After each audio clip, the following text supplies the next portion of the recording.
Welcome, jesters. We often joke around here that the left is basically not nuanced enough to understand a lot of things that are going on around the world. And one of the things that they're really misunderstanding, willfully, I think, in a lot of cases, is the currency swap that was recently announced. Well, actually, not too recently, between the U.S. and Argentina.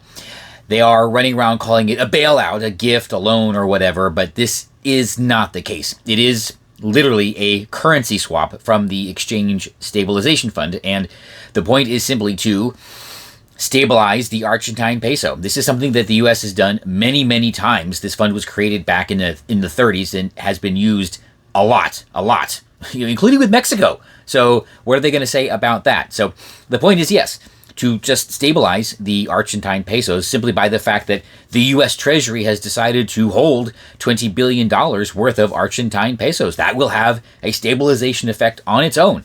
That's fine.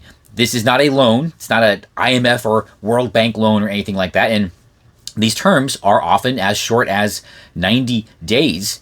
Now, I will admit that the actual terms have not been disclosed yet, but who knows? Who knows how long this is going to be? We all know who's in charge down in Argentina right now, Javier Milei, who is doing, well, quite a bang-up job. And the people in Washington know this. The people that are running the Treasury knows this. Scott Bessent knows this, which is probably why the currency swap was just doubled. Yes, the original deal was for $20 billion. However, it was announced actually just a few days ago that the new deal is for $40 billion. Now, why would they do something like this? It's not because the situation in Argentina is so dire. I think it's because President Trump really wants to own the LIBS. I really think they see this as an opportunity to basically stick it in their face. I wouldn't be surprised if, just in going over the deal, Scott Bessent, who is a master currency manipulator, by the way, looked at it and looked at the situation in Argentina and realized that the Treasury's going to make money off of this deal. And somehow this word got to the president. Maybe Scott called him, or maybe it just came up in a meeting at some point, and President Trump said, you know what? Or decided to call Scott and say, the currency swap sounds like a good deal. What if we doubled it? Well, sir, we would make twice as much money.